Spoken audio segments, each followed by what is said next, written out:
Guests, please welcome our guest, Jo Caulfield.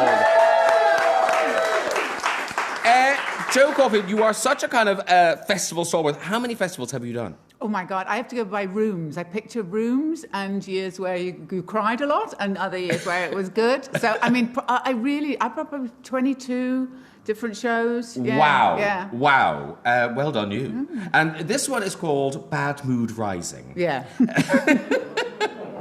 And because you live in Edinburgh, presumably it was quite easy to envisage Bad Mood Rising as a festival is pitched in your front garden. Yeah, I get very split about the festival because as a local it's really annoying because you can't get anywhere.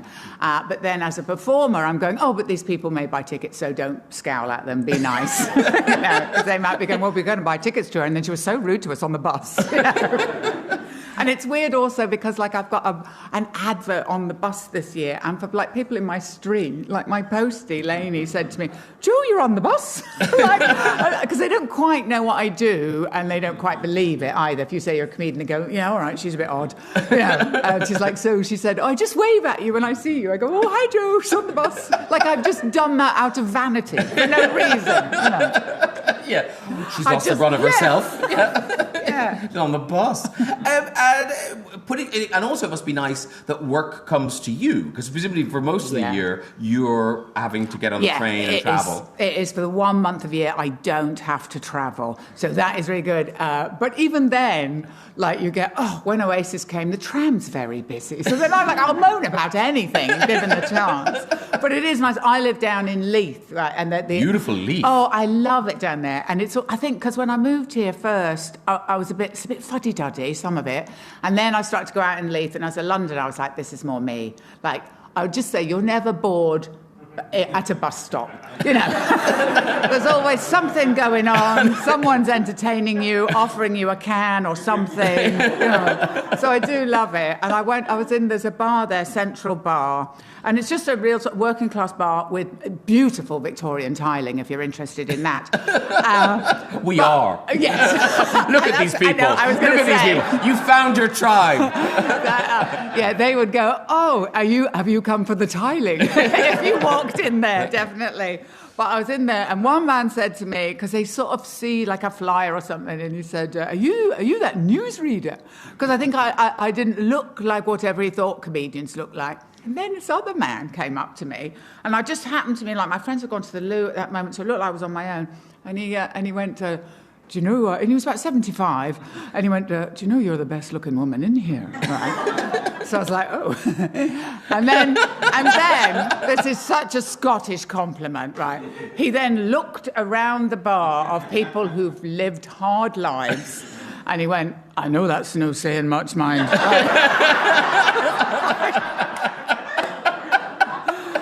And I was like, well, but my teeth, I have all of them, you know.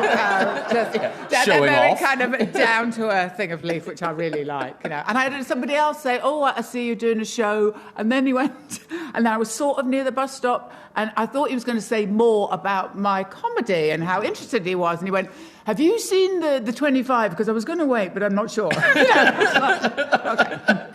In other news. Yes. Yeah. And putting a show together for this, because you are one of those people, you do a new hour every year. I mean, some people do a bit mix and match. But you're strict. You kind of go, no, because people come to see you every year. Well, that's what's annoying, yes.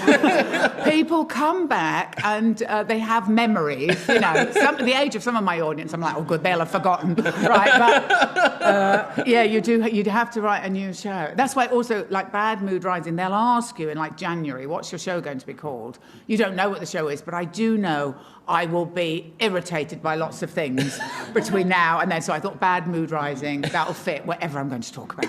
Yeah. You talk because you have a mood ring. I have a 1970s mood ring. I don't know if you remember those, and the colour changes according to your mood. So the one I have here, like it's blue. Now, weirdly, blue is for anger. Right? Because my husband asked her, what other colours does it go? And I said, oh, I don't know.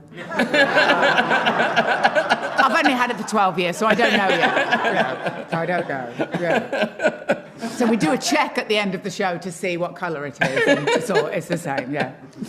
And the audiences that come and see you, they literally do come to see you every year. Yeah, it's really good. And as the festival, have you noticed that audience change over the years? Like, who's coming to the festival now? Is it the same people? It is funny. There's a solid core of those people who retired early with good pensions. Some with early retirements, 50s, 60s. This room, some of them, yes, yeah. You know, those people you go, why didn't I get a sensible job when I left school? And I go, who knew you could retire at 50 with a full pension? I had them last night, police and fire service. I had the 2 sets of power couple lesbians, an inspector, head of the fire brigade, all retired on, having fabulous lives.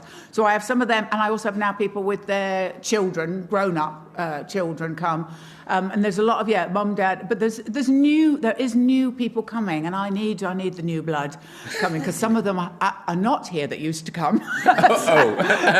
So it's good. It's generating, and also people who come every year. Like I have people who bring presents. I've had amazing presents, which is really nice. But you probably had this where if people bring you things to eat, you're never quite sure. Yes. And I had a man, and he would bring me chocolates from Switzerland because he was Swiss, and so they were wrapped and everything, but I was never quite sure. So I've been giving them to the staff for 3 years, and nothing's happened to them.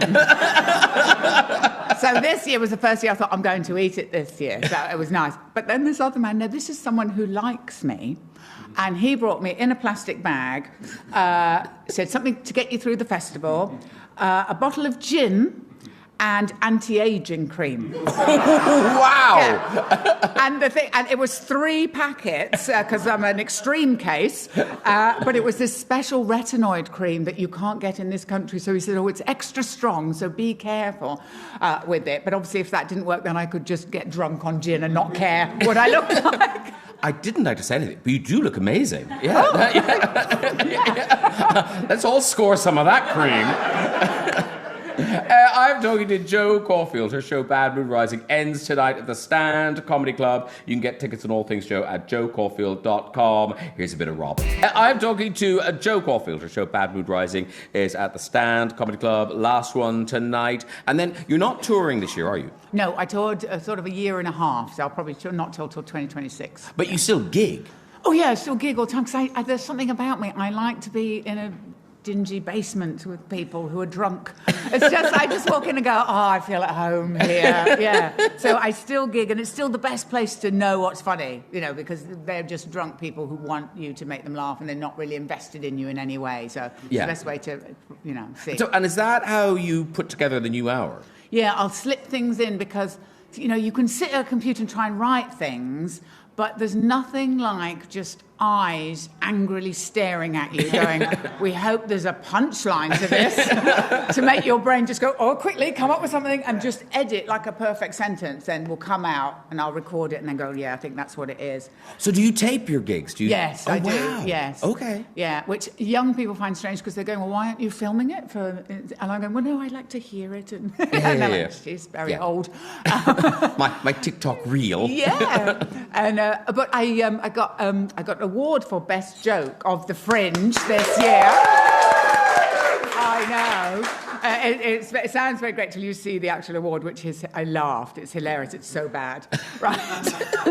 And my friend who works in very serious social work, he said, I bought those. You buy them as a job lot, and I gave them to all my volunteers, So it's not that great. But the joke I did, this is awkward when you tell people it's a joke. So I was talking in the show. Particularly an award-winning joke. Yeah.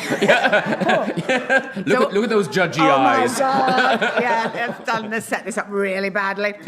So the joke, I'm talking about trying to cut down on drinking, a lot of it mainly due to expense, because I do a lot of online shopping when I'm drunk, right? But also the joke was, I said, like the last time I got really drunk, I woke up in this filthy bedroom covered in vomit, a fat naked bloke snoring next to me. So I thought, right, at least I got home okay.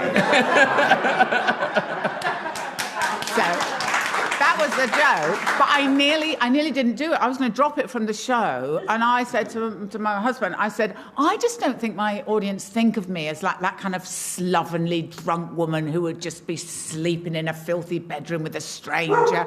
And my husband went, a dog barked, as I said that. And my husband went, no, I think you should do it. Yeah. And then I did it, and I saw the audience go, oh, that's exactly how we think of that. Yeah. We had an author earlier, Miriam Margulies, but you are also an author. I am. And your book is still for sale. The funny thing about death, do you sell it at the show as well? I sell it after the show, yeah. But it's available online, it's in bookshops. Yes, yeah. And it's a book, it's a sort of memoir. I lost my sister to cancer, and it's a kind of a memoir to her. So a lot of it is just growing up in like the 60s, 70s, 80s, and she was a writer. She was very sort of wild in her youth. Well, always. She never grew up. And a big sister. So it was that thing of somebody that you admire, and then sort of coming to terms with it. It was just too hard. I couldn't quite believe that she wasn't there. And that weird grief, you know, the way grief just overcomes you sometimes. Like, it would not be when I expected. Like, one of the times I remember, I was on tour after she had died, and I was changing trains, and I had to go from Bristol to London, and they said it was a direct train, and then they changed it, and they said, you've got to change at Didcot Parkway, and I started crying immediately because I was just like, oh my God, I've lost my sister, and now I've got to change trains. And the man working at the station, and he then thought, oh, well, I better help her. And so he explained to me that it was very easy to change trains, and I would manage perfectly well. And you know that way when someone's nice to you, I start crying even more because he was being so kind, and he helped me put my case on the train and everything. And then I remember when I got to Didcot Parkway, I was like, well, actually, it's quite difficult to change trains in Didcot Parkway. So it was sort of, it was a thing of kind of you're negotiating grief and things that you don't expect to happen when they happen. And so I'm selling it at the show, but I sold it last year as well. And all of the royalties are going to Macmillan. And because I set up a tribute fund in honour of my sister, which is a good thing to do, and she would like, because it would very much appeal to her ego, that it's in her name. And this year, I take a collection after every show at Edinburgh, and this year we think it's going to go over 70,000 that we've now raised. Isn't that amazing? Yeah. It's so... And it's such a... What I love about it is it's such a simple thing to do, to have a bucket collection. But my God, it adds up. It really adds up. And I think also because people know me, and my audience is mostly over 40, so they've all been affected by cancer or somebody, and they know how great Macmillan are. And that's also the thing that when I'm collecting... sometimes people come up and they've got their story of cancer, someone they've lost or themselves. And I had a woman who'd lost her husband, whom I've now become friends with. But sometimes there'll be tears. So and we'll have a hug and a cry. And as that's happening, I'm thinking, I am the worst comedian in the world. This is the exact opposite of my job. I'm making women cry at my show. And I thought, God, if anyone walked past, they'd go, that is a terrible show. People come out crying. Yeah. We should say the book is heartbreaking, and it's very, but it's very funny. And I've said this to you before. You know, often when comics write books, the jokes really stay on the page. Right. You know, you can just tell. But yours are properly laugh out loud funny. Oh, that is so nice. It's a great book. Thank you. It really is. Yeah. If you haven't read it, you should. I can't recommend it enough. It's called The Funny Thing About Death. And presumably it's on Amazon and all those things. Yes, it's all the places. All those evil places. Presume. Yeah, you can find it there. Yeah. So now, in terms of, end of festival, what happens now? Do you just go home and put a wet rag on your head? What happens? Well, we have a party tomorrow night at my venue, the Stand. They always traditionally throw a party, and all the staff and all the acts. That's which is really nice. So we do that just to let off steam. And then I'm actually going away. And my husband has learned that it's no good to take me on a relaxing holiday straight away, because I'm not relaxed or fun to be with. So we're actually going to Hamburg for a couple of days, which is there's a lot to see and do, and you can walk around and you can get on trains and go to other places as well. You love a train. I do like a train, as long as I don't have to change when I'm emotional. So do that. And also you really, because people say it must be nice living here, and it is, except that I forget that I live there, and I think I'm in a rented flat, and it's disgusting. Like, it's just filthy. So then you go, I've got to clean things and do that sort of stuff, which is actually quite enjoyable after you've been just busy doing the festival. Yeah. Listen, one more show to go. You're nearly there. Yes. Ladies and gentlemen, Jo Caulfield!